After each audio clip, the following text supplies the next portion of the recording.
fatality situation, Oblivion Remaster is good. Okay. After leaks, speculation, and a whole lot of excitement upon confirmation it was actually happening, it turns out the Oblivion Remaster is actually good.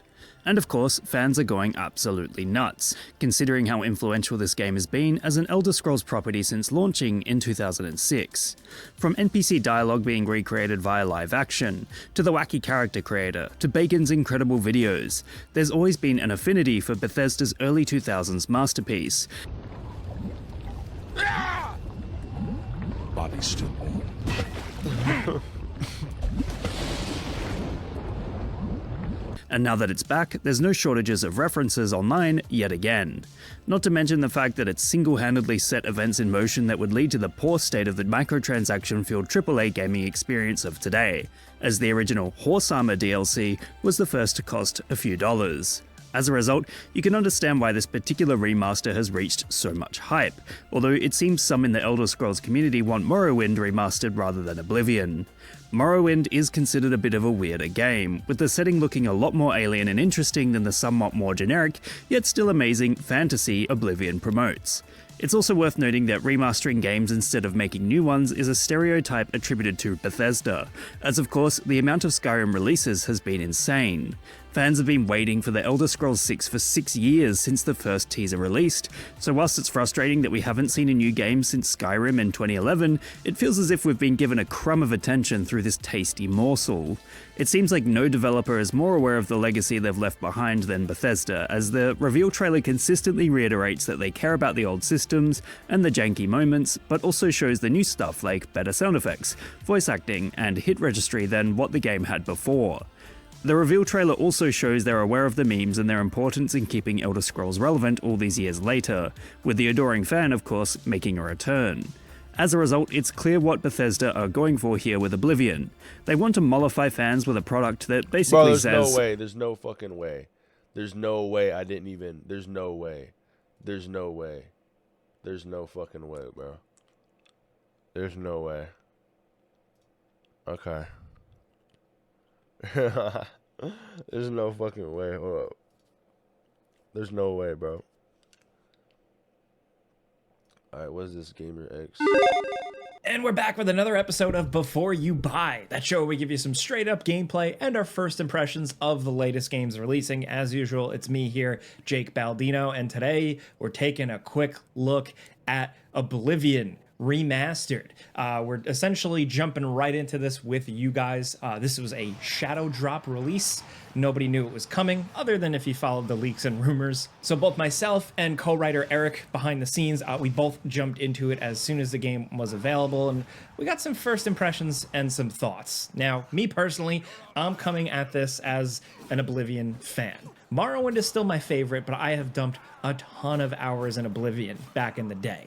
I never really fully replayed it, so I was looking forward to this. It seems like a good opportunity to jump back in. And what we got here is the Elder Scrolls 4 Oblivion Remastered, and it's a looker. It's using Unreal Engine 5 for the visuals and the creation engine for the game logic. So this hybrid of new and old is just a lot more than we were expecting. The visuals have been completely overhauled with all the newest bells and whistles you'd expect from an Unreal Engine 5 game, with high resolution textures and completely new models for absolutely everything, like textures and stuff.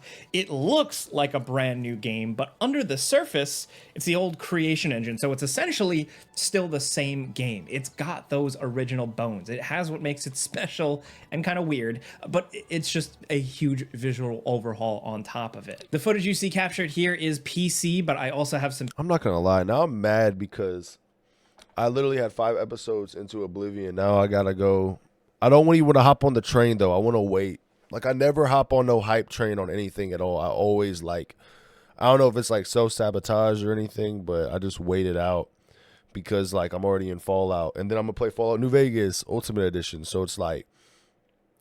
And then after that, I'm going to play Morrowind. So I'm not even going to be able to play Remastered Oblivion for, like... I don't even know when. It'll probably be by the end of this year, almost. That sucks. Because I really do... Like, I see... Like, oh my fucking gosh, bro. I knew they were going to shadow drop it. Like, I knew it. I think I reacted to that last stream, and I just remember like seeing that like, yeah, they're probably gonna be shadow dropping this. It was like 5 days ago because they were releasing the way they had the whole live set up. I was even gonna do a watch party on the live, but I went to bed a little bit too late to wake up in time. I woke up at like 12. It came out at 10:30 or some shit like that a.m. So I missed it.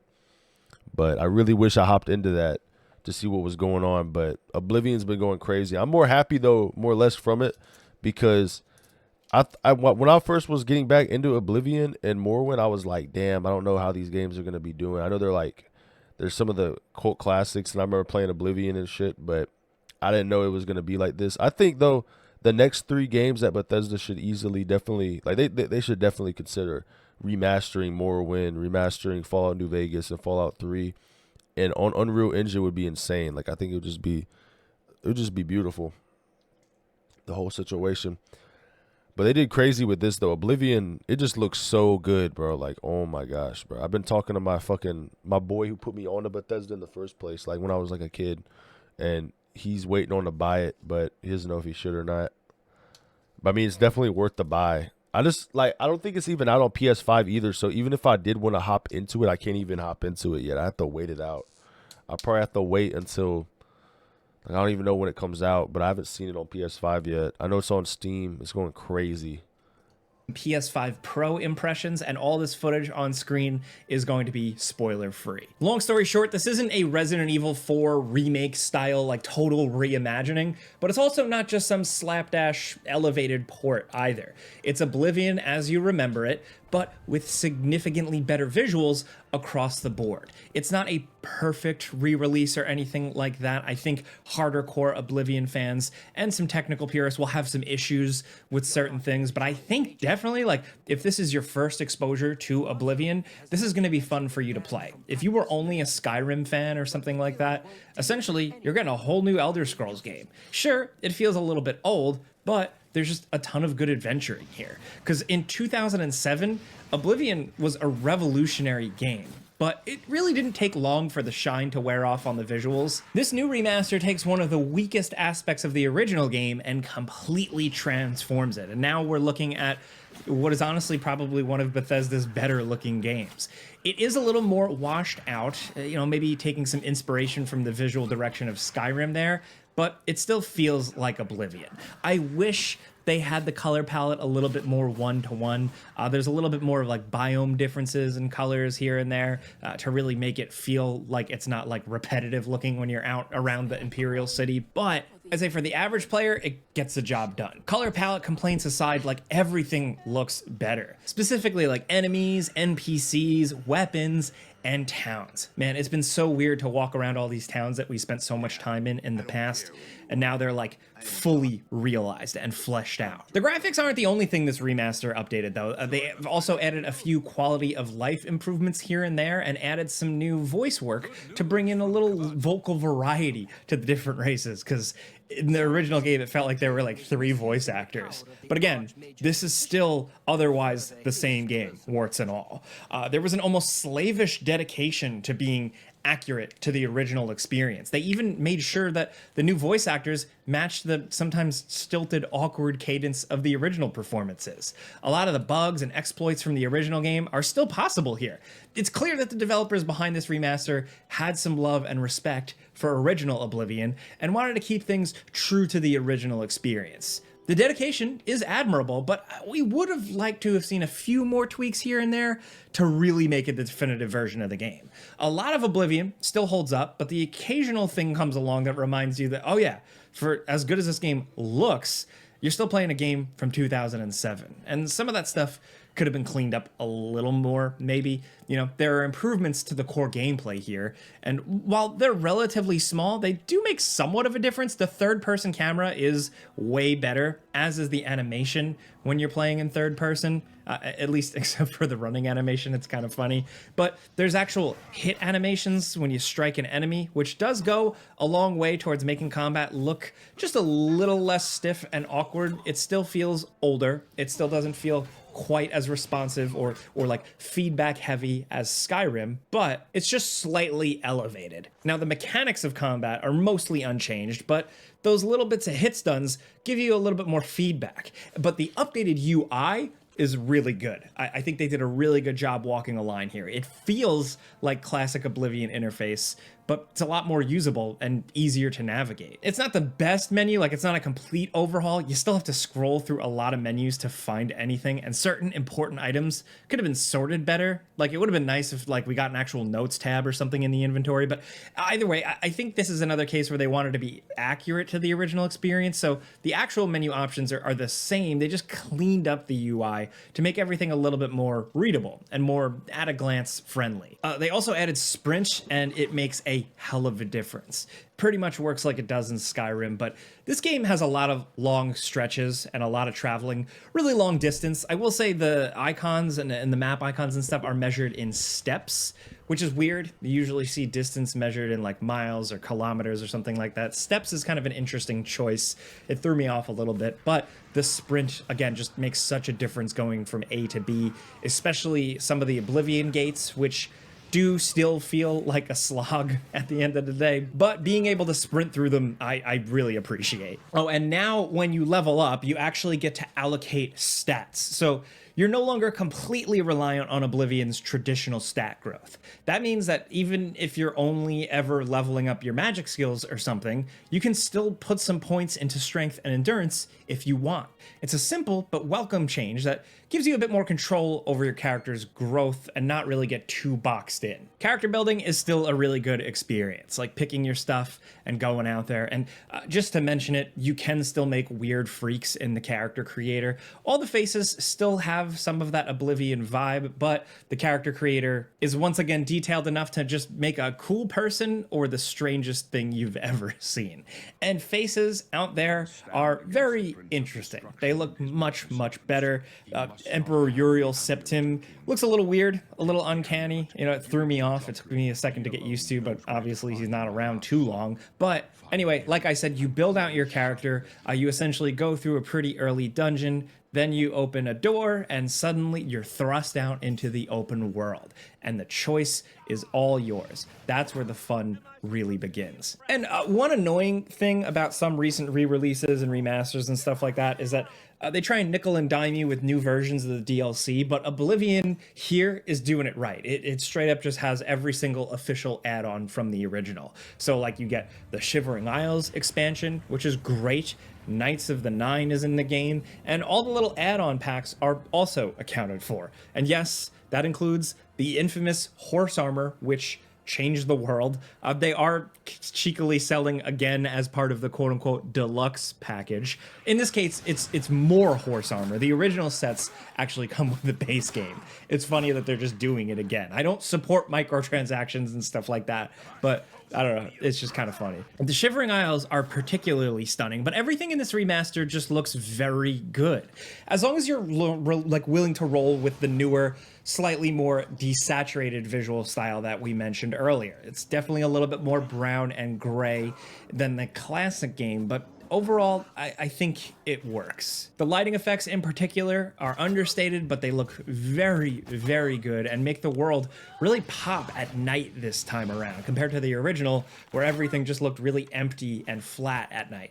This is a really, really big improvement. Again, for me, I just kind of miss the big, deep, bright, high contrast blues and greens and, you know, the kind of dreamlike lighting of the original. But what they've done still here, I think will work for a player. And like I said before, specifically for new players new to Oblivion. Some of the forests don't really have that same lushness, that same feel of the original game, but where you lose that, you just get a ton of details in the towns, the actual foliage and flowers and water and rocks and stuff like that. And keep in mind, this is a good remaster, but at the end of the day, you're still playing an almost 2-decade-old game with a new coat of paint. So for new players, there might be some friction. The quest log is just as weird and sometimes vague as it ever was. For the main quest, everything is made nice and clear, but for smaller side quests, it can be kind of confusing to figure out what you want to do next. next sometimes. Sometimes the quest log doesn't even update when you get new information, so you better pay attention to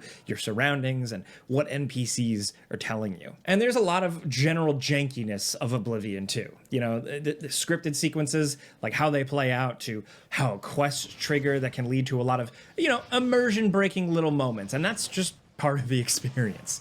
There are bugs, and it's not just Creation Engine jank anymore. Now it's got like a whole layer of Unreal Engine jank on top of it. So you might get the occasional weird thing like robes not rendering properly, or this incredible physics bug that we managed to capture where a Clanfear just went completely apeshit, flying all over the place like an out-of-control bottle rocket. And then in my instances, I definitely stumbled across a lot of enemies that just didn't notice you or kind of remained frozen and not really doing anything. It wasn't like often, but I did experience it a few times here and there, so it's worth pointing out. Also, on PC, the game did manage to crash a few times, just a full-blown Unreal Engine crash. It wasn't constant, but it did happen more than once. At least the game has autosaves constantly now, so you're not going to lose much progress if something like that happens. Now, on PC, performance-wise, we didn't have too many issues, but I will point out that Eric played on PC, I played on PS5 Pro, and unfortunately, I'm a bit disappointed with performance. I expected a little more. This is like a remaster of a very old game, and it unfortunately does have some stuttering when you're wandering out in the open world. There are two modes, you know, like performance or fidelity or whatever. I keep it on performance, and while you're in dungeons and stuff, it's pretty smooth. Exploring the open world does have the occasional frame hitches. You know, it's not dropping down to like 20 frames per second or anything disastrous, but it's not as smooth as butter as I was hoping. You know, they are charging $50 for this game, and again, it's a game from 2007, so I was just hoping that performance would be a bit more rock solid here, man. And the thing about the Oblivion, I mean, the bugs is like, I mean, it's got shadow drop too, so this is what it is. But now you told me that it's on PS5. I have to look. Remaster is that you have to take the good with the bad. It's an old game, and like we said, it shows, but the original Oblivion just had a lot of really good stuff with it, especially some of the quests, and they're all retained faithfully here. Stuff like the Nightmare quest, or the one where you enter the Painted World, or of course, like the legendary whole Dark Brotherhood thing.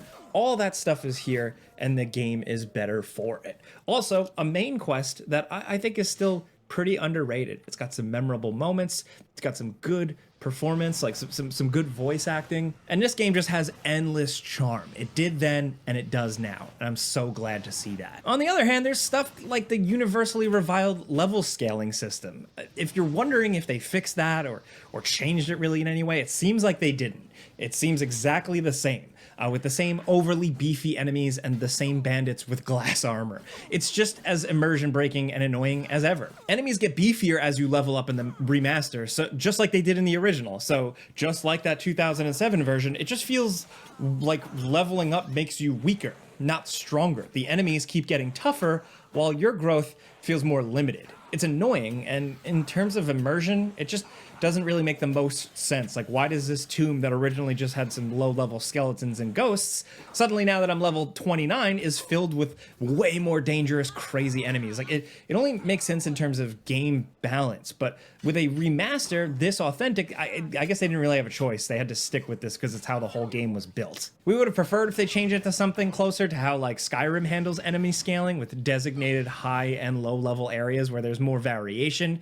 But the entire quest system, like I said, I guess is just built around all of Oblivion's level scaling. So I guess it wasn't an easy fix. The only other negatives we can really think of is that some PC commands, if you're playing on PC, some still work, like the really simple ones like give item, but other stuff doesn't.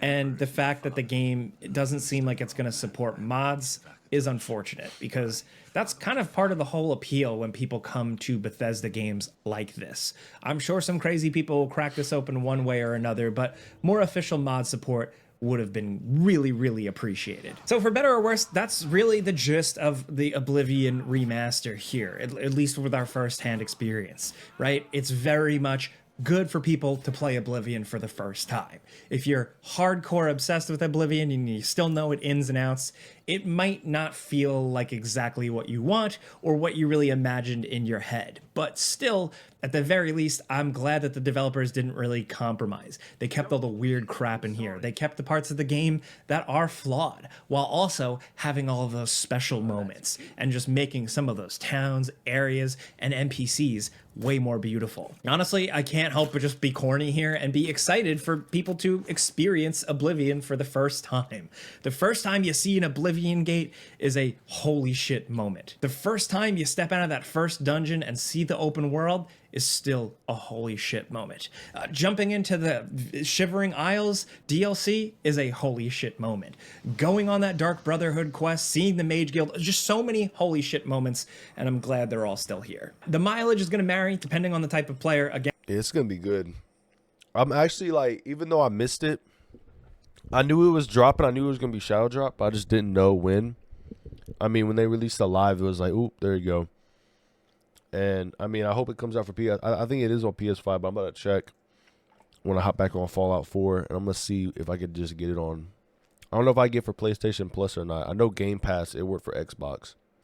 Again, if you're a hardcore player, but if you're a new player, just go in knowing it's going to feel a little old, but if you're going in with an open mind, you're going to have a blast. I just wish the frame rate was a bit better on PS5 Pro, because come on. But that's a before you buy. You know how this goes by now. I give you some pros, some cons, and some personal opinion. And now I want to hear yours down in the comments. Honestly, we'd love to know your experience in general with Elder Scrolls and specifically Oblivion. Is this your first time? It seems like there's a lot of people who are going in at this for the first time. Or are you someone who has played it endlessly? Are you part of the modding community for it? Are you part of the Sky Oblivion project, which we're still excited to see? Or maybe you're like some of us here at Game Ranks where you played it back in the day, you were obsessed with it, and then never looked back. So how are you coming at this one? Let's talk anything at all down in the comments. If you like this video and seeing the gameplay and stuff on screen here maybe help